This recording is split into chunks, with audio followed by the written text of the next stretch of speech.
Hello lovely people, welcome to Paasolo Creation video tutorial.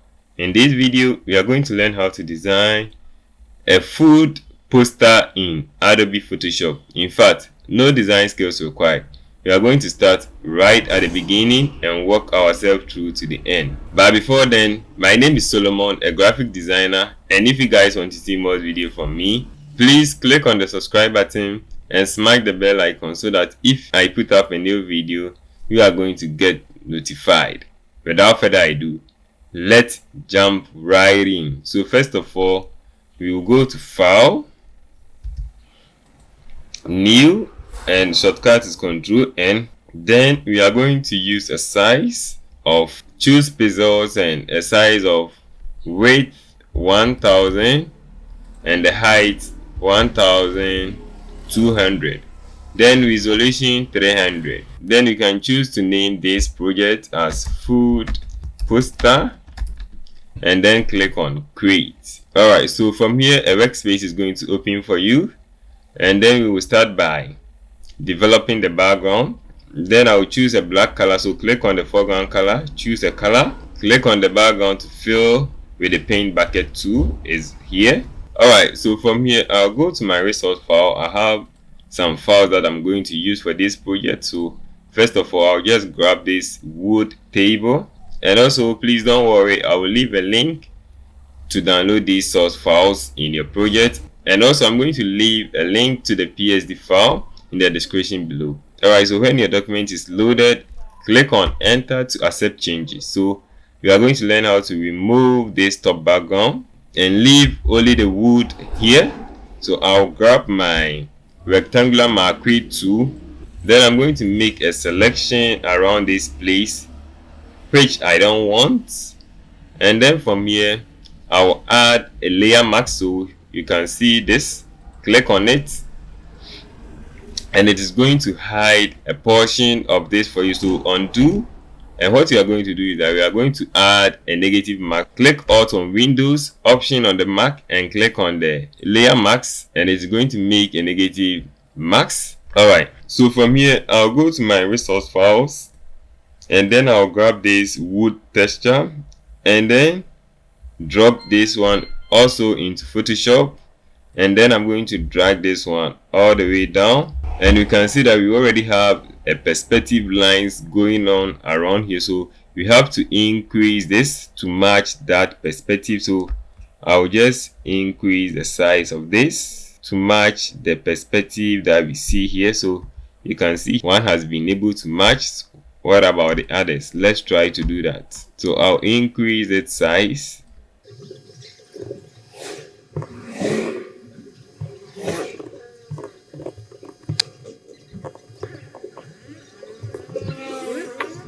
Alright, so when you are okay with the result, we are going to add another mask to this, and with the help of the brush tool, you can find it here. The brush tool, you can find it here.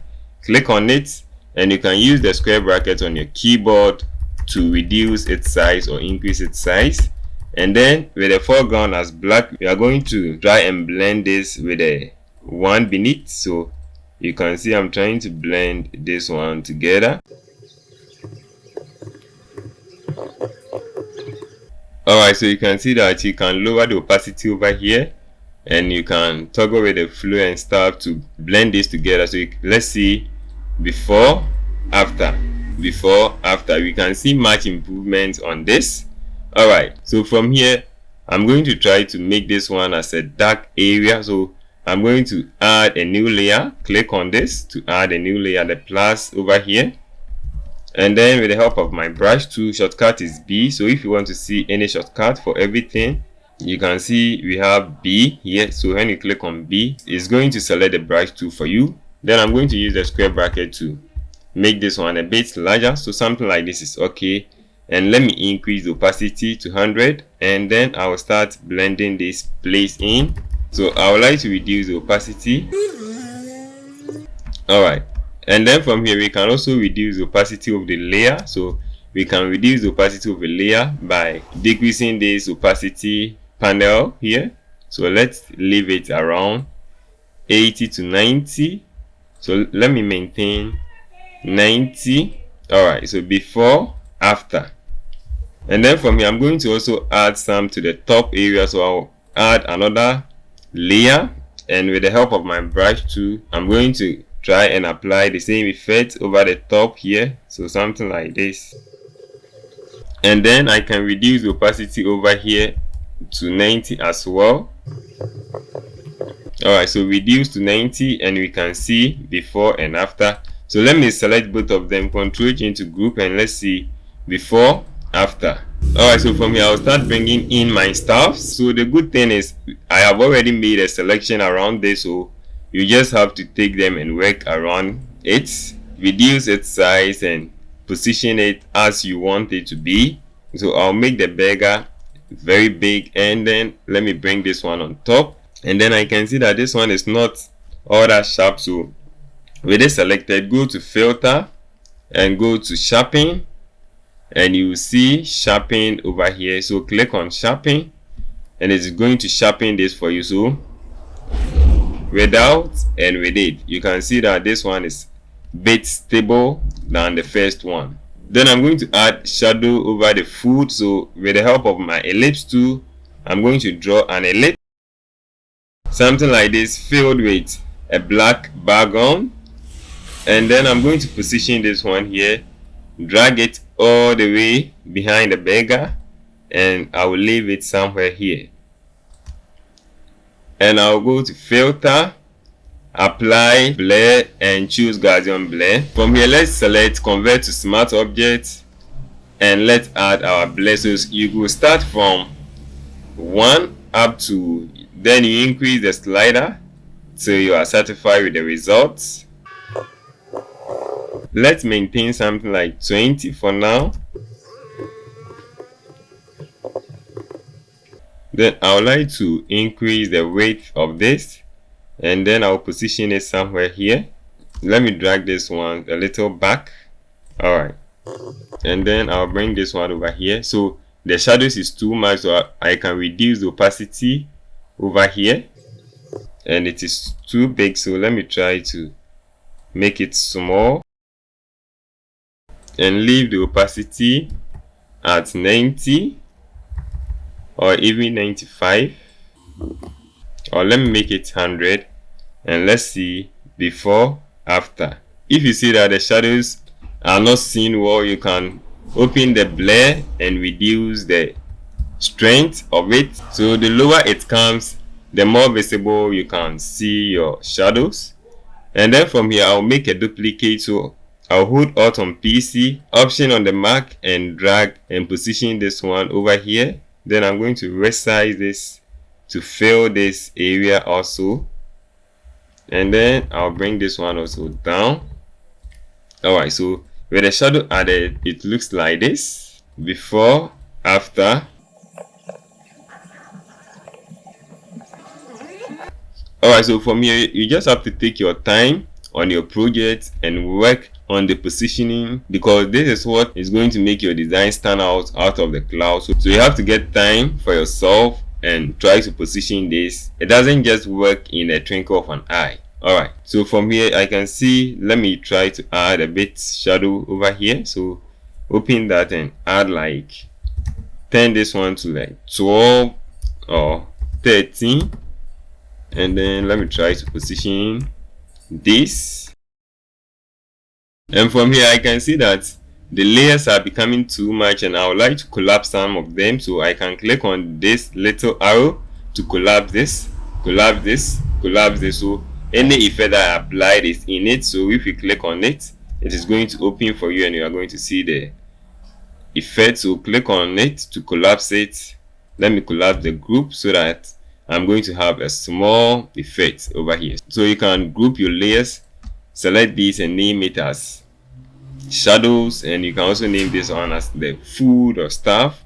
Alright, so from here I'll add a new layer, and with the help of my brush tool, I'm going to add something like pink. So I'll click on the eyedropper tool, shortcut is I. So when you click on here, you can see the eyedropper tool, make a sample color of this, like orange type. Then with the help of your brush tool, click once, so make your brush bigger using the square bracket, click once on the document. This is too much, so let me reduce the size. Click once on it, and then I can also reduce the size further. And I'm going to select and drag this one beneath the food layer, so I'll bring it over here. Then on top of this layer, I'll go to adjustments, and then I'll click on curves. And with the curves open, I'm going to tone this one down so you can see before, after. So you can see that it adds some contrast to the design, and it really makes it. I really love the results, some contrast. Alright, so from here, what I'll also consider adding is, with my curve selected, I'll go to my tools. I'll bring in this lens flare, and you can see how it makes it, and you can reduce the opacity of it, or you can maintain it 100 or any figure that you want. So I'll maintain mine as 70, and let's see before, after. You can see the effect is adding to this. Then from here, I'll also select the layer that we added, and I'm going to add this smoke effect. So I'll drop this smoke effect, make it a bit larger, and then I want it to go behind the table, so I'll drag this, and then I'll leave it over here. And also I'll change the blending mode from normal to screen. Alright, so from here I would like to rotate this, and if you want to select or move that layer, select that and hold Ctrl on your keyboard, or any way that you can move this around. And then I'm going to add the layer mask to this. Then I'm going to erase this part over here. Alright, so something like this is okay, and if you see that it's too much, you can reduce the opacity, but let me leave it as 100% because I really love the smoke and how it feels. Before we move on to the next step, let me talk about today's sponsor. Skillshare is a huge learning platform with thousands of premium classes for creative and curious people. They have 1,000 of inspiring classes about graphic design, photography, illustration, filmmaking, freelancing, and much more. They offer 3,000 classes about Photoshop alone. One class that I really like is Photoshop Essentials, course from Danny Scott. He has almost 50 premium content for Photoshop class only. Unlike YouTube, Skillshare is 100% free of ads, so you can stay focused and follow wherever your creativity takes you. And for the first 1,000 people who join Skillshare from the link in the description below will get 1 month free trial premium membership. Join Skillshare to boost your creative today. I personally have a class there, so when you join Skillshare using the link, you also have access to my class, 1 month free premium to explore more from the top creatives and me as well. Now let's get back to our tutorial. Alright, so from here we are almost done. Left with adding the text effect and stuff. So with the text effects, but before we add the text effect, I would like to go to adjustment, and I'm going to add a filter, a photo filter, and I'll select the warm filter and leave the density at maybe 50, and let's see what it's going to do for us. So without it and with it, you see that it tries to blend everything together and it make our design stand out. Alright, so from here I'll start adding the text.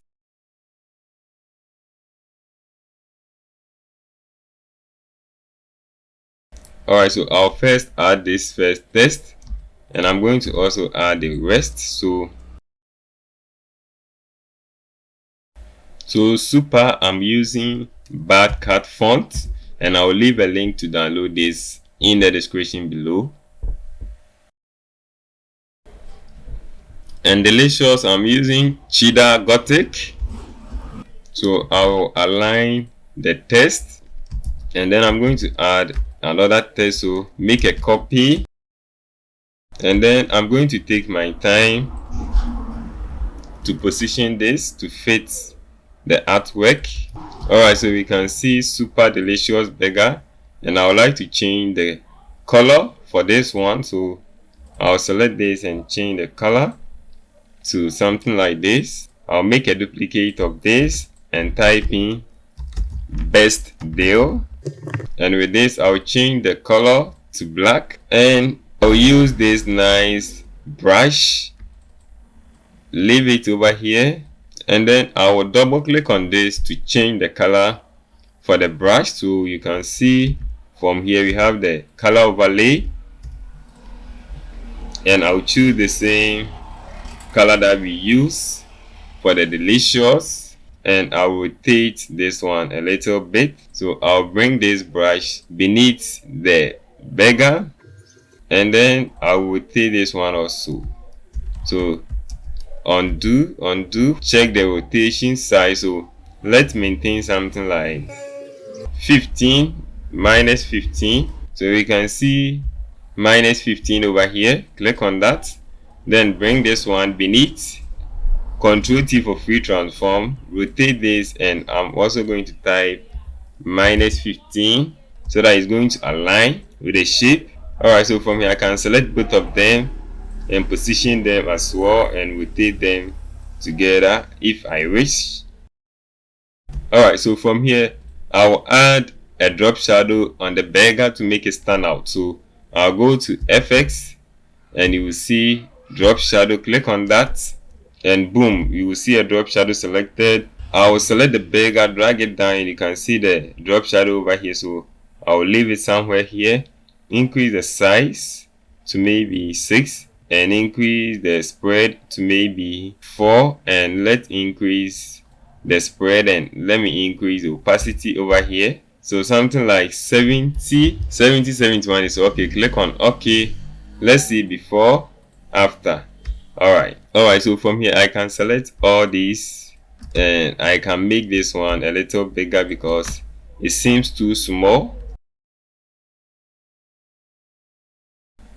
Alright, so from here I'll zoom into this place, and I'm going to add free delivery, order now, and stuff.